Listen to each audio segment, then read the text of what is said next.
जरांगे पाटलावरचा एक व्हिडिओ काल आम्ही प्रसारित केला आणि त्याच्यावरती अतिशय असभ्य भाषेमध्ये काही कॉमेंट आले। त्याचा अर्थात उत्तर देत बसण्याची काही गरज नाही, पण ज्यांनी वैध पद्धतीने संसदीय भाषेमध्ये काही आक्षेप घेतले त्याचा खुलासा प्रत्येकाला वैयक्तिक करण्याच्या पेक्षा म्हणून दुसरा एक व्हिडिओ आम्ही हा करतो आहोत। आणि त्याचं दुसरं एक कारण असे की प्रत्यक्ष काल त्यांची सभा छत्रपती संभाजीनगरला झालेली पण होती। आता मुद्दा लक्षात घ्या, सगळ्यात पहिली आणि महत्त्वाची गोष्ट जी आम्ही वारंवार सांगतो आहोत, सगळ्या मराठा समाजाचा अतिशय कळीचा आणि महत्त्वाचा जो प्रश्न आहे, समस्या आहे, ती शेतमालाच्या भावाची आहे।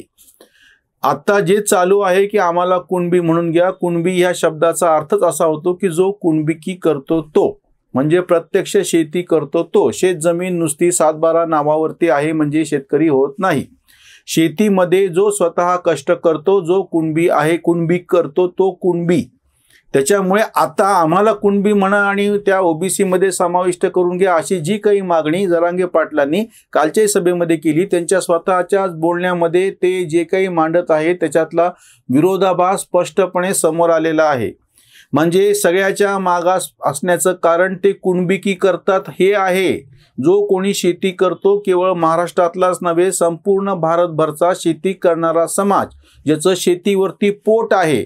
फरक लक्षात घ्या, नावावरती जमीन आहे म्हणजे शेतकरी नाही, ज्याचं शेतीवरती पोट आहे तो शेतकरी। इतकी साधी सोपी स्पष्ट व्याख्या शरद जोशींनी शेतकरी संघटनेनं 44 वर्षापूर्वी करून ठेवलेली आहे।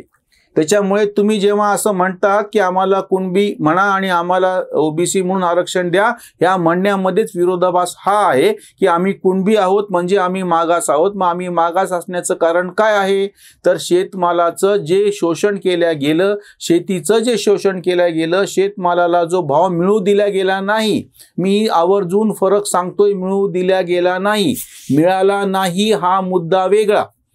त्याच्यामुळे आता हे सगळे लोक यांच्या बोलण्यातूनच यांचा वैचारिक भोंगळपणा स्पष्ट समोर येतो आहे। आम्हाला कुणबी म्हणा आणि आरक्षण द्या याचा अर्थच असा होतो की जे कुणबिकी करणारे आहेत ते मागास राहिलेले तुम्ही कबूल करता। त्याचं जे कारण आहे, मूळ कारण ते शेतमालाच्या भावाचं आहे आणि शेतमालाला भाव मिळू नये हे सरकारी धोरण राहिलेलं आहे। शेतकऱ्याचं मरण हेच सरकारचं धोरण, ही घोषणा शेतकरी संघटनेने 44 वर्षांपूर्वी दिलेली आहे। त्याच्यामुळे शेती करणाऱ्या कुणबी असलेल्या मराठा समाजाचा कुठलाही प्रश्न, शेतीचा प्रश्न सुटल्याशिवाय सुटू शकत नाही। बाकीच्या सगळी ही वरवरची मलमपट्टी आहे। शरद जोशी यांनी ह्या सगळ्या विषयावरती विस्तृत लिखाण करून ठेवलेलं आहे। 1-2 नव्हे 16 पुस्तकं, 3500 पानाचा मजकूर उपलब्ध आहे शेतकऱ्यांच्या प्रश्नाच्या संदर्भात। शेतीमालाला उत्पादन खर्चावर आधारित रास्त भाव मिळाला पाहिजे इतकीच मागणी केलेली आहे। 1980ला चाकणला रस्ता रोको केलं कांद्याच्या प्रश्नावरती, तेव्हापासून सुरू झालेला हा मुद्दा आहे। आणि सगळ्या शेतमालाच्या संदर्भात एकच मागणी समोर आलेली होती, शेतमालाला उत्पादन खर्चावर आधारित रास्त भाव मिळाला पाहिजे।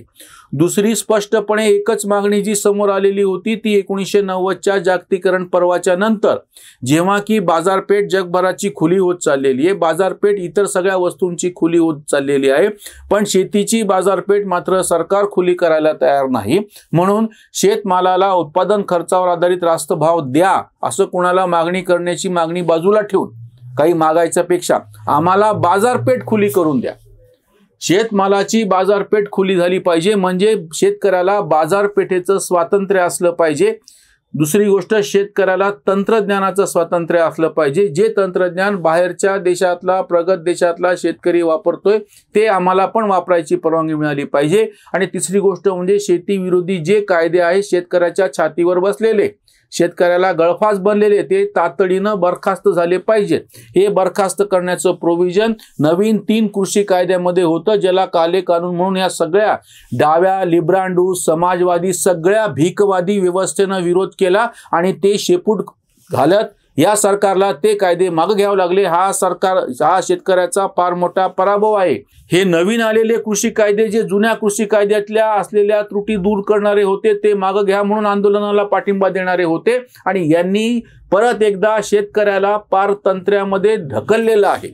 हे जर कृषी कायदे नवीन आलेले मंजूर झाले असते तर शेतकऱ्याच्या मुक्तीची वाट मोकळी झाली असती।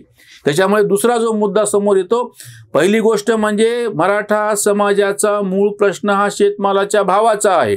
दुसरी गोष्ट म्हणजे आजच्या काळामध्ये बाजारपेठेचं स्वातंत्र्य असणे, तंत्रज्ञानाचं स्वातंत्र्य असणे आणि शेती विरोधी कायदे बरखास्त होणे, या त्रिसूत्रीवरतीच त्याचं भलं होणार आहे। जगभरामध्ये 1990च्या नंतर तंत्रज्ञान वेगळ्या पद्धतीनं समोर आलं, बाजारपेठेचा विस्तार झाला आणि ह्या सगळ्यामध्ये सरकारी पातळीवरच्या नोकऱ्या नावाची जी काही भारतातली गोष्ट आहे, नेहरूच्या समाजवादी भीकवादी आर्थिक धोरणांनी समोर आणलेली आणि बलिष्ठ केलेली, तिच्या मर्यादा स्वतः काँग्रेसचे पंतप्रधान असलेले PV नरसिंहराव यांच्या काळात स्पष्ट झाल्या आणि त्यांनी खाजगीकरणाला, उदारीकरणाला आणि जागतिकीकरणाला जी सुरुवात केली भारतामध्ये, त्या सगळ्या धोरणामुळे सरकार नावाची गोष्ट, सरकारी हस्तक्षेप याला मर्यादा पडायला लागल्या।